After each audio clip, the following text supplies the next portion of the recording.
Hi,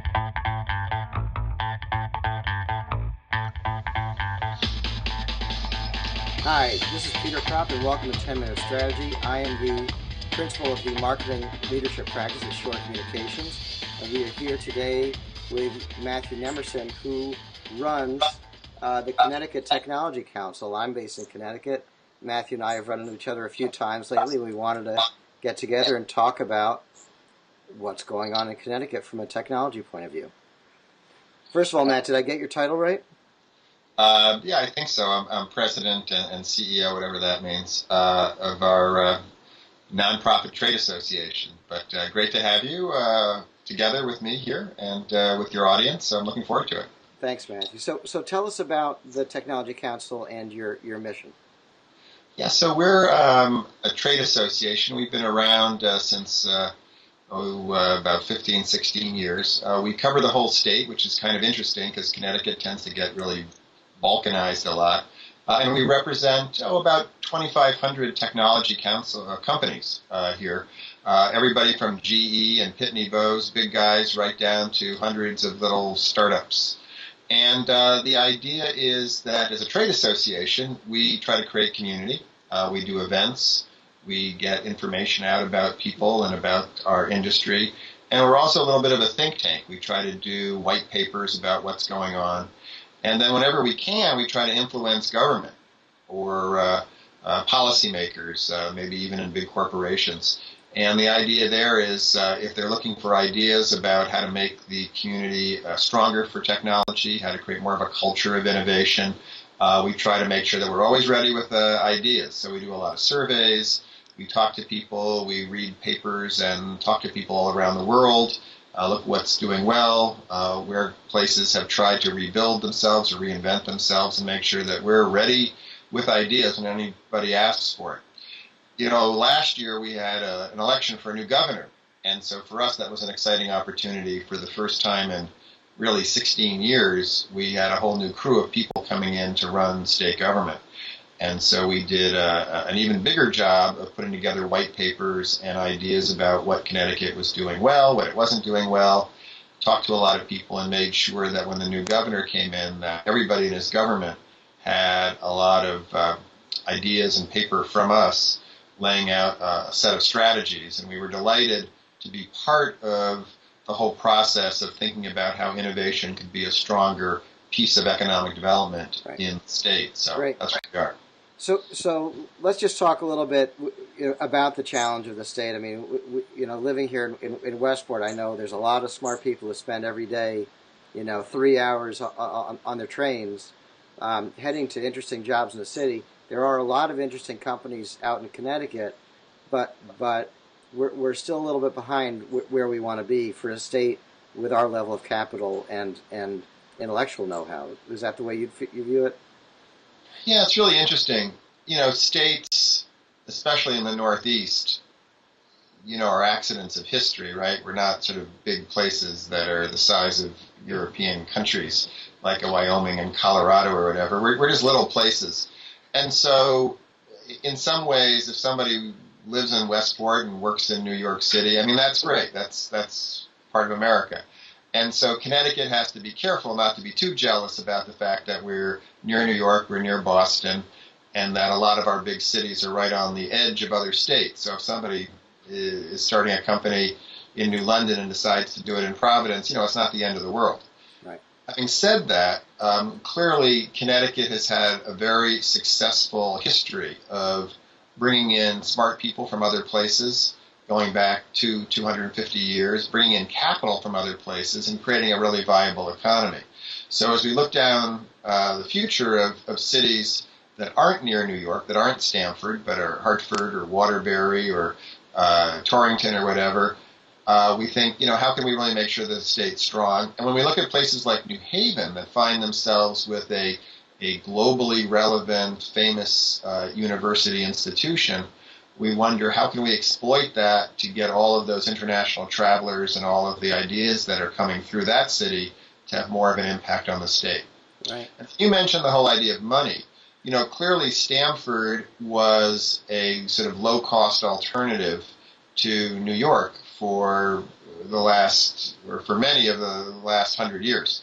And so a lot of capital ended up accumulating there under management because rich people and successful people sort of gravitated out of Manhattan, out of Scarsdale, and into Westport and Greenwich and whatever since the beginning of the last century.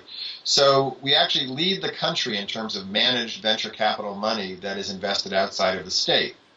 It's a meaningless statistic. We're a tiny state. We've got a lot of money, and so it really doesn't mean anything. But it's a good starting point to sort of say, how do we get all these venture capital funds that are managed or that were organized here in the state to pay attention to Connecticut? And it means that there is a lot of capital we could deploy if we had more companies in our pipeline and more startup entrepreneurs wanting to do business here. Right.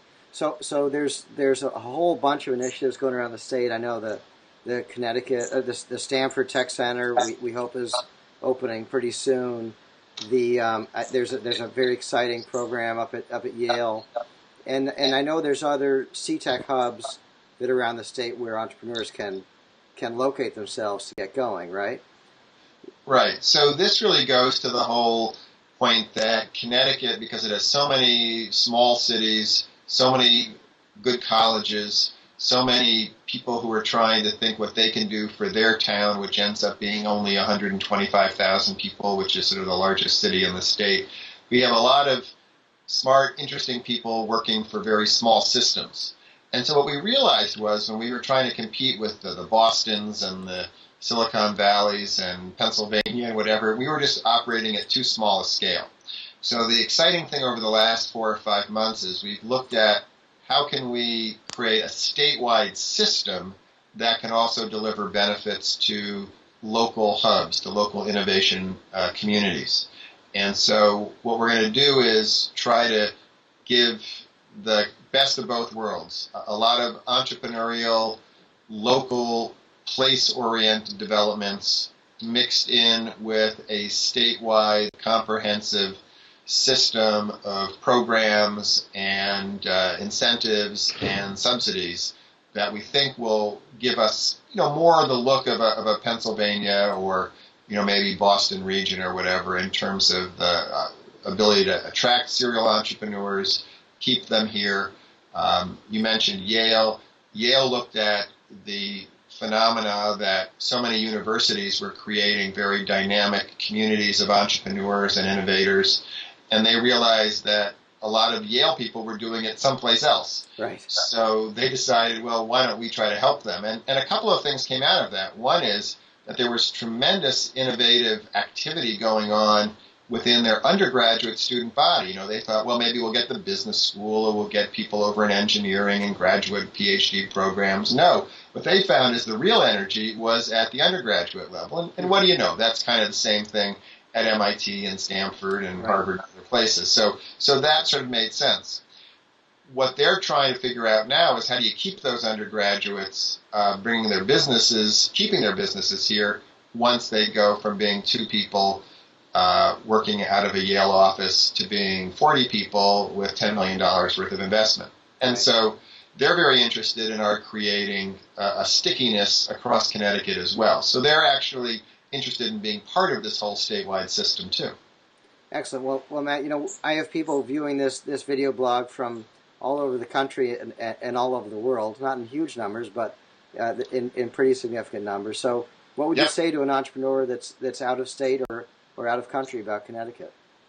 So the great thing about Connecticut is that we're a small place that can bring all the resources of a governor, of a state government, into a system that looks like Greater Austin or Greater Philadelphia. And so I think we're going to have the best of both worlds. I think we're going to have some very powerful programs of incubators, tech transfer out of universities, incentives for more venture capital, more seed capital, angel investment. And at the same time, we're going to have a variety of places where people can go and where they can hook up with other industries. We've got tremendous defense tech, insurance tech, obviously biotech, and incentives now for new media coming out of New York and other things. So what we're hoping is that we can have a much more sort of customized approach, but all the resources that you would get if you were in Austin or if you were in Charlotte or you were in Baltimore or whatever. I think we're going to have a very interesting blend of local places that are very proud of developing their own downtowns, like a Stamford or a New Haven or a Hartford, and at the same time, real statewide resources. So I think our goal is to have entrepreneurs not just connected with Yale or UConn or coming out of a Pitney Bowes or General Electric, but people who might be in a Minnesota or Minneapolis or coming out of Boston who say, I'm not really getting the attention here. There's so much stuff going on. It's like Yogi Berra said, no one goes there anymore. It's too crowded. Right. We want people to come here because it's maybe not quite as crowded. Excellent. Well, that's great, Matt. Thanks so much for your time. This Matthew Nemerson from the Connecticut Technology Council. Matt, let's plan on getting together again once we've made some more progress. Absolutely. Thank you, Peter, for getting the word out about what we're doing. All right. Take care.